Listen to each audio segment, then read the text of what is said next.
Hello viewers. आज मैं आपके लिए Word of Honor drama series के लास्ट पार्ट की वीडियो एक्सप्लेनेशन करने लगी हूँ। अगर आपने इस सीरीज़ की पिछली वीडियोस नहीं देखी तो उसका लिंक आपको डिस्क्रिप्शन बॉक्स और कमेंट सेक्शन में मिल जाएगा। आज मैं एपिसोड नंबर 35 और 36 की एक्सप्लेनेशन पर वीडियो बनाने लगी हूँ। तो गाइस, एपिसोड नंबर 35 इस तरह स्टार्ट होती है कि वैनिंग और गुशियांग दौड़ते हुए मास्टर मू हुआईजैंग के पास जाते हैं। आगे से वो गुशियांग को बुरा भला कहने लगता है कि यही वो लड़की है जिसने तुम्हें भगाया था। मुझे लगा था कि कोई बहुत ही सुंदर लड़की होगी, लेकिन ये तो एवरेज लुकिंग है। आगे से वैनिंग गुशियांग की साइड लेता है कि दो ये घोस्ट वैली से है, लेकिन ये बहुत ही अच्छी लड़की है। लेकिन मास्टर मू हुआईजैंग उसे चुप करा देता है और वैनिंग को कहता है कि फिर से सोच लो, तुम्हें इससे शादी नहीं करनी चाहिए। लेकिन वैनिंग कहता है कि मैं अपनी आखिरी सांस तक इसी का साथ दूंगा। फिर वो उससे गुस्से होने लगते हैं कि आज के दिन देखने के लिए मैंने तुम्हें बड़ा किया था। फिर वो उनके पैरों में गिरकर उनसे रिक्वेस्ट करता है, तो वो वैनिंग को पकड़कर खड़ा करते हैं। ऐसा लगता है कि जैसे वो मान गए हों, लेकिन वो एक ही झटके में उसकी गर्दन मरोड़ देते हैं और गुशियांग की नज़रों के सामने ही उसका वैनिंग गिरकर तड़पने लगता है और आए हुए दूसरे लोग भी वहाँ पर फाइट स्टार्ट कर देते हैं।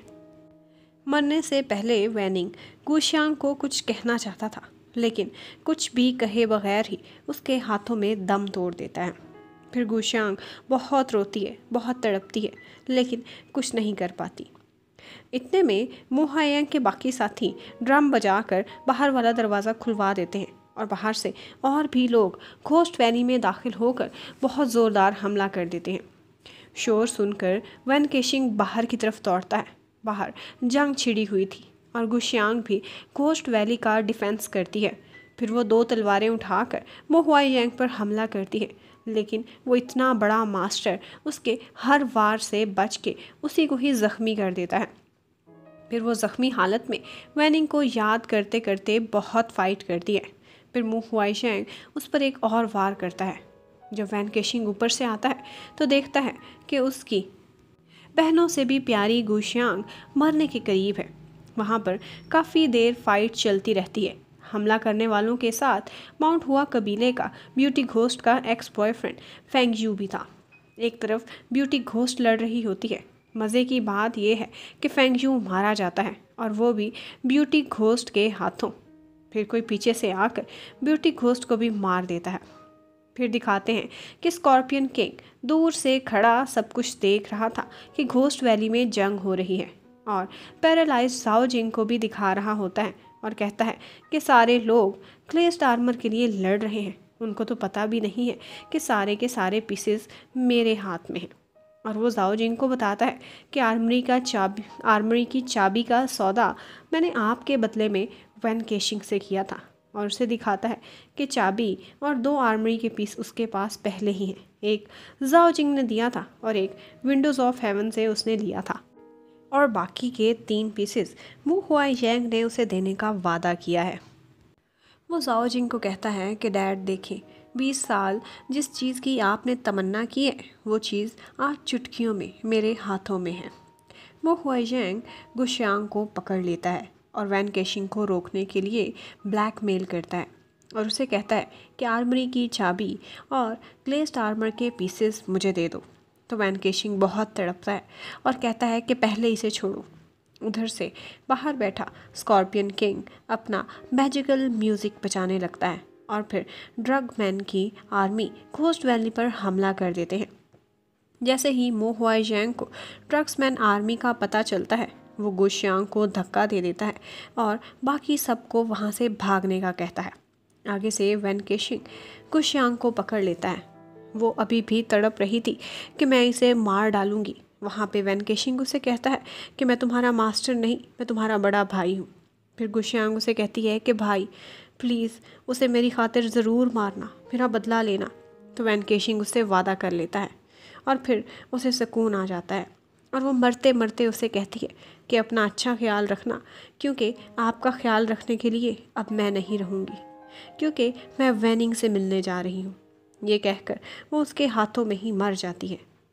वैन केशिंग पहली दफ़ा इतना रोता है और उसे वो सारा टाइम याद आता है जो उसने गुशियांग के साथ बिताया था।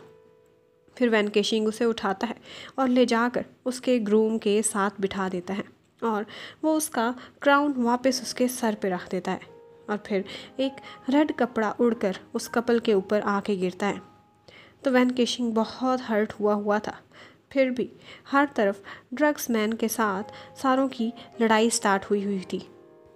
हर कोई अपने डिफेंस में उन ज़ॉम्बीज़ जैसे ड्रग्स मैन के साथ फाइट कर रहा था। मो हुआईजैंग उनसे बच के एक जगह खड़ा होकर सोचता है कि अच्छा, तो ये सब स्कॉर्पियन किंग का खेल था, उसने हमारा इस्तेमाल किया और ऊपर से ड्रग्स मैन को भेजकर हमें मरवाना चाहता था। यहाँ पर ऊपर वैन केशिंग आ जाता है और कहता है कि मैं तुम्हें सी ऑफ करने आया हूँ। फिर उनमें फ़ाइट स्टार्ट हो जाती है। वो दोनों ही मार्शल आर्ट स्किल्स में एक्सीलेंट थे। उन दोनों में बड़ी लंबी फ़ाइट चलती रहती है। बड़ा टफ कंपटीशन होता है। वैन केशिंग को ज़ख़म भी आते हैं। वैन केशिंग उसके हार्ट पर हाथ से अटैक करता है जबकि वो अपनी तलवार से उसे ज़ख्मी कर देता है। वैन केशिंग मो हुआईजैंग की अपने सीने में गड़ी हुई तलवार को तोड़कर उसी से ही उसकी आंखें ज़ाया कर देता है। फिर वैन केशिंग उसे उठा के दूर फेंकता है। वैन केशिंग उसे तो मार देता है लेकिन उसकी खुद की हालत भी बहुत ख़राब हो जाती है और वो एक दरख्त के पास जाकर बैठ जाता है और गुशियांग को कहता है कि मुझे माफ़ कर देना, मैंने उसे एक आसान मौत मारा, मैं अब तुम्हारे पास ही आ रहा हूँ। वहाँ पर ऊपर से स्कॉर्पियन किंग आ जाता है। वो खड़ा होकर उस पर तंज करता है जबकि उसके साथी आर्मर के पीसेस पाने के लिए मो हुआईजैंग की तलाशी लेती है। फिर वो आर्मर पीसेस लाकर स्कॉर्पियन किंग को दे देती है। पीसेस लेने के बाद स्कॉर्पियन किंग वैन केशिंग से कहता है कि अगर तुम्हें बुरा ना लगे तो मैं आर्मर के 3 पीस लेकर जा रहा हूँ। आगे से वैन केशिंग कहता है कि ले लो, दफ़ा हो जाओ और मुझे धूप का मज़ा लेने दो। फिर स्कॉर्पियन किंग वैन केशिंग को मारने के लिए तलवार निकालता है तो एकदम से जीशू आकर उसे रोक लेता है। अब स्कॉर्पियन किंग जीशू की तलवार के निशाने पर था और उसे कहता है कि तुम्हारी हिम्मत कैसे हुई मेरे जूनियर को हाथ लगाने की। वहाँ पर वैन केशिंग उसे कहता है कि इडियट, तुम यहाँ क्यों आए हो? तो वो आगे से कहता है कि मैं तुम्हारे जैसे दीवाने के साथ मरने आया हूँ। स्कॉर्पियन किंग जीशू से कहता है कि तुम आज यहाँ से ज़िंदा नहीं जा पाओगे। तो जीशू कहता है कि हाँ, मैं तो आया भी मरने के लिए ही हूँ, लेकिन तुम्हें भी साथ लेकर मरूँगा। फिर जीशू उससे एक डील कर लेता है कि वैन केशिंग को मुझे यहाँ से ले जाने दो तो मैं तुम्हें ज़िंदा छोड़ दूँगा। स्कॉर्पियन किंग ये डील कर लेता है और वहाँ से चला जाता है। फिर वहाँ पे वैन केशिंग और जीशू ही रह जाते हैं। फिर अगले सीन में दिखाते हैं कि scorpion king Windows of haven के लीडर के साथ बैठा है और उनको खबर मिलती है कि टॉप 10 घोस्ट्स मारे गए हैं। हमें यहाँ पर यह भी पता चलता है कि मो हुआईजैंग ने अपने कज़न वेनिंग के अंकल मास्टर को भी मार दिया था। उधर घोस्ट वैली में वैन केशिंग ज़ख्मी हालत में बैठा होता है तो उसे एक इल्यूजन आती है कि गुशियांग उसके पास आई है, लेकिन वो उसे भगा देता है। फिर उसे याद आता है कि वो तो मर गई है और फिर वहाँ से गुशियांग की इल्यूजन गायब हो जाती है। ये सब कुछ वैन केशिंग एक सपने में देख रहा था। उधर चैंगलिंग, जीशू और बाकी लोग गुशियांग और वैनिंग की कब्र पर जाते हैं और उनको याद करते हैं। वहाँ पर जीशू उनको बताता है कि वो वैन केशिंग पर ड्रंक लाइक अ ड्रीम का ट्रीटमेंट यूज़ कर रहा है ताकि वो सुकून में रहे। वहाँ पर जीशू चैंगलिंग से कहता है कि अपने अंकल मास्टर का ख्याल रखना। तब दैवो को शक हो जाता है और वो ज़बरदस्ती उसका चेकअप करने लगता है और उसे पता चल जाता है कि जीशू ने अपने अंदर के सारे गड़े हुए कील बाहर निकाल फेंके हैं। तो वो लोग उस पर गुस्सा करते हैं कि तुमने ऐसा क्यों किया, तुम्हें मरने का शौक़ है क्या? तो वो कहता है कि ये कील निकाल कर मुझे अपनी सारी मार्शल आर्ट स्किल्स वापस मिल गई हैं और मेरे पास थोड़ा सा टाइम बचा है और मुझे प्रिंस जिन को आर्मरी खोलने से रोकना होगा। जीशू उनको ये भी बता देता है कि मैंने तुम्हारी ही दी हुई मेडिसिन लगाई है जिसने 5 दिन तक मुझे ज़िंदा रखना है। फिर वो जीशू को बचाने के लिए बहुत डेस्परेट होते हैं लेकिन कोई भी रास्ता ही नहीं था। वहाँ पर एकदम से चैंगलिंग को हीलर्स वैली की यिन यांग बुक का ख्याल आता है और वो कहता है कि एक्सचेंज में मैं अपनी लाइफ दे दूँगा, बस मुझे आपको बचाना है। तो आगे से जीशू मना कर देता है। फिर अगले सीन में दिखाते हैं कि चैंगलिंग जीशू से कहता है कि आप प्रिंस जिन को मार क्यों नहीं देते। तो वो कहता है कि ये बातें बहुत कॉम्प्लिकेटेड हैं, वो नॉर्थ वेस्ट का प्रिंस है, अगर उसे मारा तो पूरे मुल्क में बगावत शुरू हो जाएगी। चैंगलिंग बहुत जज्बाती हो जाता है और कहता है कि मैं हर कीमत पर बस अपने मास्टर को बचाना चाहता हूँ, मुझे कोई भी कुछ भी समझाने की कोशिश ना करे। फिर आगे से जीशू से समझाता है कि मेरी लाइफ इतनी इम्पोर्टेंस नहीं रखती, अगर जंग हुई तो कितने लोग मारे जाएंगे, क्या तुम्हें अंदाज़ा भी है। फिर वो चैंगलिंग को लंबे लंबे भाषण देकर समझाता है कि मेरा जाना बहुत ज़रूरी है। फिर वो जाते जाते प्रिंस की और डेवो से कहता है कि चैंगलिंग और वैन केशिंग मेरी फैमिली है, इनका ख्याल रखना। यहाँ पर एक और ही पेंडोरा बॉक्स खुल जाता है कि प्रिंस की के ज़रिए ये पता चलता है कि मार्शल आर्ट्स की दुनिया की तरह गवर्नेंस की दुनिया में भी एक आर्मरी की तलाश है, जिसमें वो एक राज है, और वो राज है एक लॉन्ग लास्टिंग कंट्री का। प्रिंस जिन दरअसल जिन जैंग बुक के पीछे नहीं, बल्कि उसी राज के पीछे आर्मरी को खोलना चाहता है, और उसको खोलने के लिए भी ऐसे ही 6 पार्ट्स चाहिए और एक की। फॉर्मर प्रिंस जिन ये सब कुछ हासिल करने के करीब ही था, लेकिन फिर वो नाकाम हो गया। उन्हीं दिनों जीशू के फादर की भी डेथ हो गई थी। यहाँ पर जीशू कहता है कि मेरे मास्टर किन जैंग के एक फ्रेंड ने एक दफ़ा सारे आर्मर के पीसेस इकट्ठे कर लिए थे। ये अफवाह काफ़ी फेमस हुई थी, मतलब कि वो गवर्नेंस वाली आर्मरी के बारे में थी। और बातों ही बातों में ये राज भी खुलता है कि वो मास्टर का फ्रेंड कोई और नहीं बल्कि जीशू का ही डैड था। और जीशू को याद आ जाता है कि इस तरह की बातें पहले हान जिंग और लॉन्ग क्यू से भी उसने जिक्र सुना था। फिर जीशू मिशन पर जाने के लिए तैयार हो जाता है। वहाँ पर जाते जाते प्रिंस की उसे कहता है कि मुझे ये सारी आर्मरी की बातें झूठ और फसाना लगती हैं, प्लीज़ तुम मत जाओ। लेकिन जीशू नहीं मानता। फिर जीशू चैंगलिंग को एक सबक का रट्टा लगवाता है कि जब वैन केशिंग होश में आए तो उससे कहना कि जीशू ट्रीटमेंट के सिलसिले में कहीं दूर गया हुआ है, और उसने मैसेज दिया है कि चैंगलिंग और वैन केशिंग मिलकर 4 सीज़न मैनर को दोबारा से बिल्ड करें। फिर जीशू वहाँ से चला जाता है और दिखाते हैं कि स्कॉर्पियन किंग भी सफ़र पे जा रहा होता है। फिर वो लोग आर्मरी के दरवाजे के आगे खड़े हो जाते हैं। वो बर्फ़ तोड़ते हैं तो उन्हें आर्मरी का दरवाज़ा नज़र आता है, और पेंगजू आगे बढ़कर आर्मरी खोलने में पहल करता है। वो बहुत खुश नज़र आता है आर्मर के सारे पीसेस इकट्ठे करके। फिर आर्मर को वो लॉक में फिक्स करता है, और फिर उसमें चाबी का होल बाहर आ जाता है, और वो उसमें चाबी डालता है, लेकिन वो दरवाज़ा खुलता ही नहीं। ग्लेज्ड आर्मर तो असली था, लेकिन चाबी नकली थी। इतने में पीछे से जीशू आकर उन लोगों पर अटैक कर देता है, और एक ही वार में पेंगजू का गला काट देता है। स्कॉर्पियन किंग उसे कहता है कि वैन केशिंग ने उन्हें नकली चाबी दे दी है, लेकिन जीशू को तो कोई परवाह ही नहीं थी। वो तो बस प्रिंस जिन के पीछे वहाँ आया था।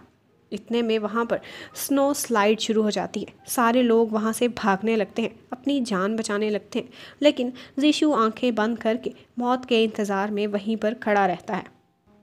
और इतने में वहाँ ऊपर से वैन केशिंग आ जाता है, और फिर वैन केशिंग आकर जीशू के बालों से बहुत ही स्विफ्टली एक हेयर पिन निकाल लेता है। और जब वो उसको क्लियर करता है तो असल में वही आर्मरी की चाबी थी जो वैन केशिंग ने एक दफ़ा कॉम्ब करते हुए हेयर पिन जीशू को लगाई थी।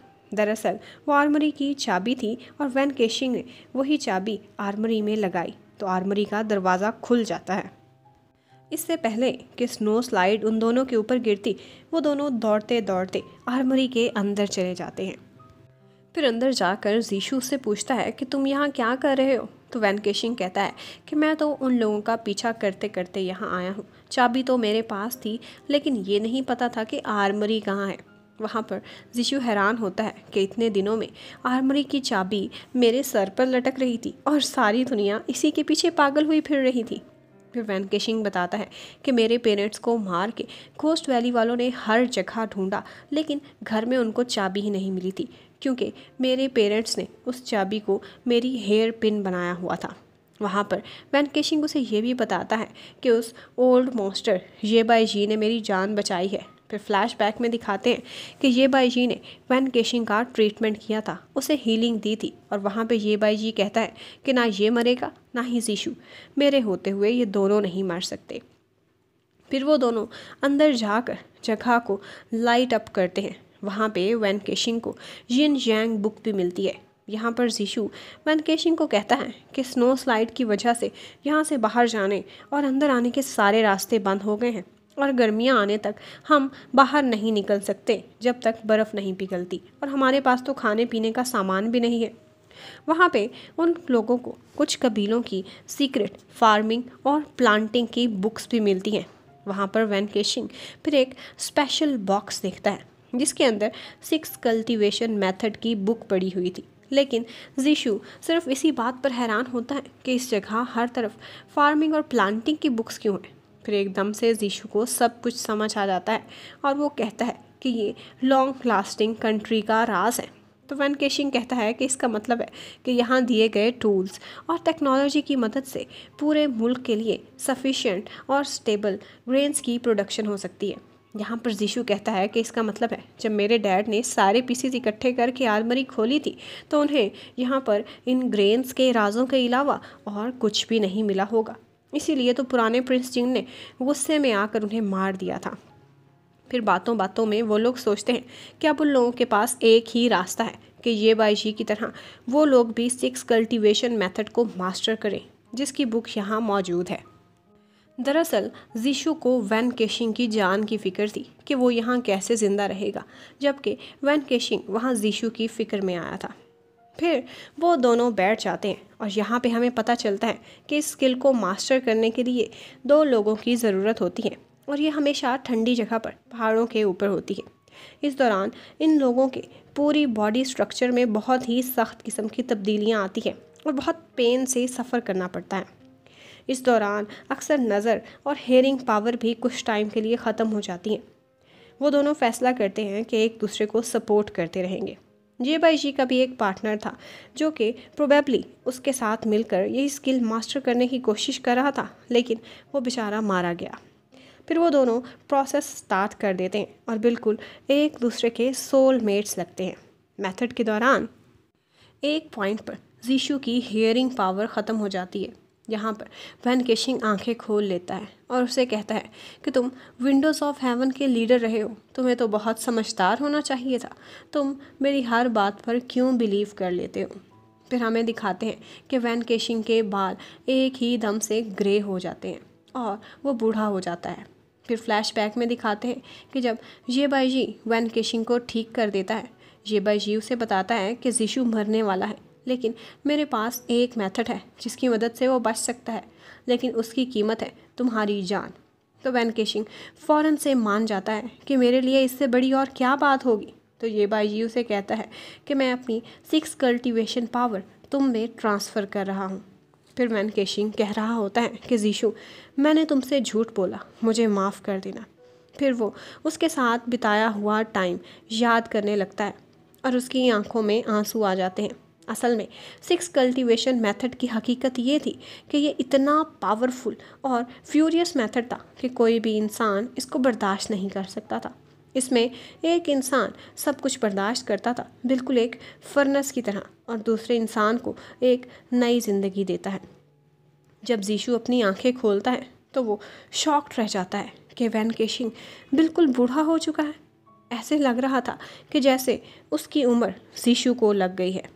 फिर अगले सीन में दिखाते हैं कि चैंगलिंग बड़ा हो गया है और वो 4 सीज़न मैनर में अपने डिसिपल्स के साथ बैठा होता है और बहुत खुश नज़र आता है और उनको बताता है कि जाओजिंग और स्कॉर्पियन किंग उस दिन बर्फ़ के तूफान में मारे गए थे, और ये भी बताता है कि 6 कल्टीवेशन मेथड मास्टर करने के लिए एक पार्टनर को फर्नेस बनकर अपनी जान पर तकलीफ़ बर्दाश्त करनी पड़ती है। इससे पहले कि वो आगे कुछ जीशू से या वैन केशिंग से रिलेटेड बात बताता, ऊपर से उसकी बेटी आ जाती है जिसका नाम नैनशियांग था, यानी कि गुशियांग की याद में, और साथ साथ गाओ श्याओ भी आ जाती है जिसको सारे लोग आंटी मास्टर कह रहे होते हैं। फिर वो सब लोग खुशी खुशी अंदर खाना खाने चले जाते हैं। गाइस यहाँ पे ऐसा लगता है कि जैसे इन्होंने ड्रामे की ओपन एंडिंग कर दी हो, क्योंकि एपिसोड नंबर 36 तो यहीं ख़त्म हो जाती है। अब क्या वैनकेशिंग मर गया था और जीशू का क्या हुआ था? अगर वो दोनों मर गए थे या उनमें से एक भी मर गया था तो चैंगलिंग इतना खुश कैसे बैठा था? लेकिन फ्रेंड्स, इसका भी एक छोटा सा जवाब है। इसके लिए एक स्पेशल एपिसोड थोड़ी सी बनाई गई थी, जिसमें हम एक स्पेशल पार्ट में दिखाते हैं कि जीशू और वैनकेशिंग पहाड़ों में खड़े हैं और एक बच्चे को मार्शल आर्ट्स ट्रेन कर रहे हैं, जहाँ पर वो दोनों बहुत खुश और सेटिस्फाइड नज़र आते हैं। वैनकेशिंग के बाल बिल्कुल सफ़ेद हैं। फिर वो दोनों बातें करते करते एक दूसरे से आर्ग्यू करने लगते हैं और हमेशा की तरह एक फ्रेंडली सी फाइट स्टार्ट कर देते हैं और वो दोनों सोलमेट्स एक साथ बहुत ही खुश नज़र आते हैं और यहीं पर ही ड्रामा ख़त्म हो जाता है। तो गाइस, इस ड्रामे की एंडिंग से मुझे तो इतना ही समझ आता है कि वो दोनों में से कोई भी नहीं मरा था। वैनकेशिंग भी जिंदा था, बल्कि वो दोनों ये बाई जी की तरह 6 कल्टीवेशन मेथड यूज़ करके इमॉर्टल बन गए थे। फ्रेंड्स, वर्ड ऑफ ऑनर यहीं पे ख़त्म होता है। इस ड्रामे के बारे में अपने रिव्यूज़ और कमेंट्स में ज़रूर मुझे बताइएगा। Thank you.